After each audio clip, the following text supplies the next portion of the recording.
அஸ்ஸலாமு அலைக்கும். இன்றைக்கி என்ன பார்க்க போகிறோன்னா மரவள்ளிக்கிழங்கு அடை, கப்பக்கிழங்குன்னு சொல்லுவோம்ல அதில் இப்போ நம்ம அடை எப்படி செய்யலாங்கிறத பார்க்கலாம்.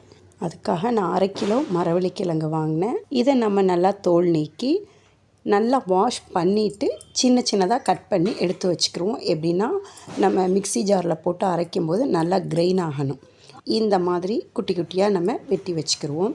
நான் காட்டுறேன்ல இந்த சைஸில் ஒரு தேங்காய், இதையும் நம்ம சின்ன சின்னதாக வெட்டி வச்சுக்கிறோன்னு கிரைண்ட் பண்ணுறதுக்கு தோதா. இப்போ ஒரு மிக்ஸி ஜாரில் முதல்ல நம்ம தேங்காவை நல்லா நைஸாக அரைச்சி எடுத்துக்கிருவோம்.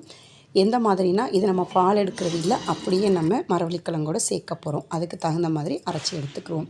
இப்போ அந்த அரைச்ச அதே ஜார்லேயே கொஞ்சமாக மரவள்ளிக்கிழங்கு போட்டு இதை நல்லா கொஞ்சம் நேரம் கிரைண்ட் பண்ணிக்கிறோம். கிரைண்ட் பண்ணினாலுமே இது உங்களுக்கு அரைப்படாது, எப்படியுமே நம்மளுக்கு கட்டி கட்டியாக தான் இருக்கும். நம்ம தண்ணி ஊற்றி அரைக்கலை, அதனால் நல்லா கிரைண்ட் ஆகாது. இப்போ தண்ணியை இதுக்கு நம்ம எப்போவுமே சேர்க்கவே கூடாது.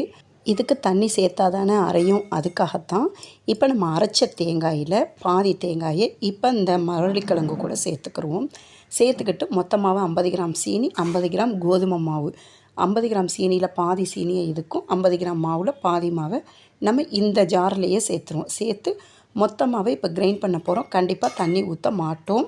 நம்ம மாவு பதத்துக்கு எடுத்துக்கு வந்துடுவோம் இந்த மாதிரி. இப்போ இதை கொஞ்சம் நேரம் மிக்ஸ் பண்ணிவிட்டு, ஏன்னா நம்ம 2 தடவை அரைச்சதுனால சீனி கூடுதலாகவோ குறையதலாகவோ இருக்கலாம், அதுக்காகத்தான் கொஞ்சம் நேரம் மிக்ஸ் பண்ணிக்கிடுவோம். இப்போ ஒரு நான்ஸ்டிக் தவாவில் கொஞ்சமாக எண்ணெய், கொஞ்சம் போல் நெய், லோ ஃப்ளேமில் தான் வச்சு சுடணும். இப்போ ஒரு குழிக்கரண்டி மாவு எடுத்து அதில் ஊற்றணும். கோதுமை மாவு கொஞ்சமாக தான் சேர்க்கணும். நம்ம அதிகமான கோதுமை மாவை சேர்த்துட்டு நம்ம மரவள்ளிக்கிழங்கை, அதாவது ரெண்டையுமே ஈவனாக சேர்த்தாலுமே நம்மளுக்கு கோதுமை அடை மாதிரி போயிடும். இதை நம்ம மரவள்ளிக்கிழங்கு அடை தான் நம்ம செய்கிறோம், அதனால் நம்ம கோதுமை மாவு கொஞ்சமாக சேர்த்துக்கிறோம். எதுக்காகனா அந்த பிடிப்புக்காக. வெறும் மரவள்ளிக்கிழங்குல அடை சுட முடியாது, அதுக்காக தான் கொஞ்சமாக நம்ம கோதுமை மாவு சேர்த்துக்கிறோம். கண்டிப்பாக தேங்காயை அரைச்சி தான் சேர்க்கணும். பால் ஊற்றக்கூடாது. தேங்காய் பால் ஊற்றினா தண்ணியாக போயிடும். தண்ணியாக போனாலுமே அடை சுடவே வராது. அதுக்காக தான் இந்த மாதிரி சின்ன சின்ன மெத்தடுகளை ஃபாலோ பண்ணால் கண்டிப்பாக மரவள்ளிக்கிழங்கு அடையை சூப்பராக சுட்டு எடுக்கலாம். சாப்பிடவுமே அவ்வளோ டேஸ்ட்டாக இருக்கும்.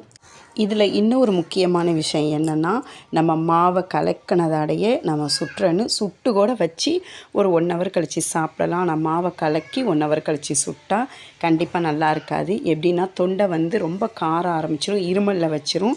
மரவள்ளிக்கிழங்கு சாப்பிடாதவங்க கூட இந்த மாதிரி செஞ்சு கொடுத்தா கண்டிப்பாக சாப்பிடுவாங்க. எனக்குமே மரவள்ளிக்கிழங்கு பிடிக்காது, இந்த மாதிரி செஞ்சால் நான் விரும்பி சாப்பிடுவேன். இதே மாதிரி நீங்களும் ட்ரை பண்ணி பாருங்கள், கண்டிப்பாக உங்களுக்கும் பிடிக்கும். தேங்க்ஸ் ஃபார் வாட்சிங்.